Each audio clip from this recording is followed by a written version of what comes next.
ಸತ್ಯಸ್ಪರ್ಶ Kannada TV ವೀಕ್ಷಕರಿಗೆ ಸ್ವಾಗತ ಸುಸ್ವಾಗತ. ಉದ್ಯಮಿ ಹಾಗೂ ಗುತ್ತಿಗೆದಾರ ನಾಗೇಶ್ ಅವರ 57ನೇ ಹುಟ್ಟುಹಬ್ಬವನ್ನು ಜೆಡಿಎಸ್ ಮುಖಂಡರು ಆಚರಿಸಿದರು. ಕೇಕ್ ಕತ್ತರಿಸುವ ಮೂಲಕ ನಾಗೇಶ್ ಅವರ ಹುಟ್ಟುಹಬ್ಬ ಆಚರಿಸಿದ ಜೆಡಿಎಸ್ ಮುಖಂಡರು ನಾಗೇಶ್ ಅವರಿಗೆ ಹುಟ್ಟುಹಬ್ಬದ ಶುಭಾಶಯ ಕೋರಿದರು. ಈ ವೇಳೆ ಜೆಡಿಎಸ್ ಅಧ್ಯಕ್ಷ ಎಸ್.ಎ. ಮಲ್ಲೇಶ್, ಜಿಲ್ಲಾ ಪಂಚಾಯಿತಿ ಮಾಜಿ ಸದಸ್ಯ ಎಚ್. ಮಂಜುನಾಥ್, ಪುರಸಭೆ ಮಾಜಿ ಅಧ್ಯಕ್ಷ ಎಂ. ಗಿರೀಶ್, ನಿವೃತ್ತ ಉಪ ಪ್ರಾಂಶುಪಾಲ ಹಿರೇಮರಳಿ ಎಂ. ರಮೇಶ್, ಮುಖಂಡರಾದ ಚಿಕ್ಕಾಡೆ ಚೇತನ್, ಬೊಮ್ಮರಾಜು, ಗುರುಕುಮಾರ್, ದಸಂಸ ಮುಖಂಡ ಬ್ಯಾಡರಳ್ಳಿ ಪ್ರಕಾಶ್ ಉಪಸ್ಥಿತರಿದ್ದರು.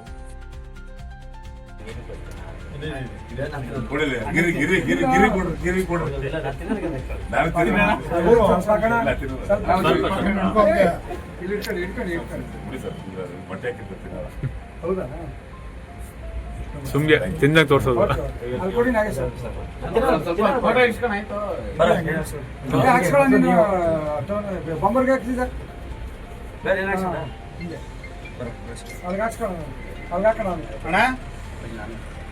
ಹೇಳಿ ಅಣ್ಣ, ನಿಮ್ ನಂಬರ್ಗೆ ಹಾಕಿಸ್ತೀನಿ. ಕೆನ್ನೆ ತೋರಿಸ್ತಾ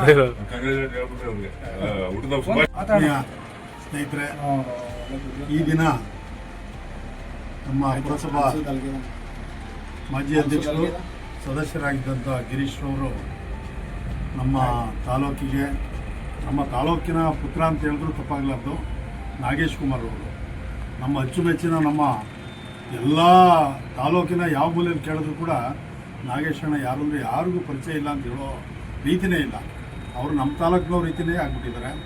ನಮ್ಮ ನೆಚ್ಚಿನ ನಾಯಕರಾದಂಥ ಪುಟ್ಟರಾಜಣ್ಣವರ ಭಾಳ ಅಚ್ಚುಮೆಚ್ಚಿನ ಸ್ನೇಹಿತರು ಅಂತ ಹೇಳೋದು, ಗುರುಗಳು ಅಂತ ಹೇಳೋದು, ಏನು ಯಾವ ಉಚ್ಚಾರಣೆ ಅಂತ ಗೊತ್ತಾಗಲ್ಲ. ಹಗಲು ರಾತ್ರಿ ಅವ್ರು ಮಧ್ಯರಾತ್ರಿಯಲ್ಲೂ ಕೂಡ ಅವ್ನು ಫೋನ್ ಮಾಡಿದ್ರೆ ತಕ್ಷಣದಲ್ಲೇ ಬಂದು ಅವರು ಎಲ್ಲ ಕೆಲಸ ಕಾರ್ಯಗಳನ್ನು ಅವ್ರ ಜೊತೆಯಲ್ಲಿ ಹೊಡೆದಾಡಿ ಕೆಲಸ ಮಾಡಿ ಒಳ್ಳೆ ಹೆಸರನ್ನು ಸಂಪಾದನೆ ಮಾಡಿದ್ದಾರೆ. ಇವತ್ತು ನಮ್ಮ ಗಿರೀಶ್ ಅವರು ಅವ್ರಿಗೆ ಒಂದು 57ನೇ ವರ್ಷದ ಹುಟ್ಟುಹಬ್ಬದ ಆಚರಣೆ ಮಾಡಬೇಕು ಅಂತೇಳಿ ನಾವು ಅನಿರೀಕ್ಷಿತವಾಗಿ ನಾವು ನಮ್ಮ ಜಿಲ್ಲಾ ಪಂಚಾಯತಿ ಮಾಜಿ ಸದಸ್ಯರಾದಂಥ ಮಂಜಣ್ಣವರು ಮತ್ತು ನಮ್ಮ ಸಾಮಿಲ್ ತಿಮ್ಮೇಗೌಡರ ಸುಪುತ್ರರು, ಯುವ ನಾಯಕರು ಆದಂಥ ಚೇತು ಅವರು, ಮತ್ತು ನಮ್ಮ ಮಾಜಿ ಉಪ ಪ್ರಾಂಶುಪಾಲರಾದಂಥ ರಮೇಶ್ ಅವರು, ಮತ್ತು ನಮ್ಮ ದಲಿತ ಸಂಘರ್ಷ ಸಮಿತಿ ಅಧ್ಯಕ್ಷರಾದಂಥ ಬ್ರಹ್ಮರಾಜರವರು, ಮತ್ತು ಯುವ ಅಧ್ಯಕ್ಷರಾದಂಥ ಗುರು ಅವರು, ಎಲ್ಲ ಸ್ನೇಹಿತರುಗಳು ಸೇರಿ ಇವತ್ತು ಶುಭ ಕೋರಿ ಅವರು ಹೆಚ್ಚಿನ ರೀತಿಯಲ್ಲಿ ನಮ್ಮ ತಾಲೂಕಿನ ಯಾವುದೇ ಒಂದು ದೊಡ್ಡ ಕೆಲಸ ಕಾರ್ಯಗಳಾಗಬೇಕಾದ್ರೂ ಕೂಡ ನೆರವೇರಿಸ್ತಾರೆ.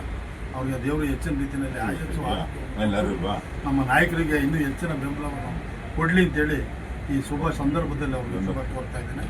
ನಮ್ಮ ಗಿರೀಶ್ ಅವರು ಕೂಡ ಇಂಥವ್ರನ್ನ ಹುಡುಕಿ ಮಾಡ್ತಾ ಇರೋದು ನಮಗೆಲ್ಲ ಸಂತೋಷ ತಂದಿದೆ. ಅವ್ರಿಗೂ ದೇವರು ಒಳ್ಳೇದು ಮಾಡಲಿ ಅಂತೇಳಿ ಈ ಸಂದರ್ಭದಲ್ಲಿ ಕೆಳಗಿದೆ.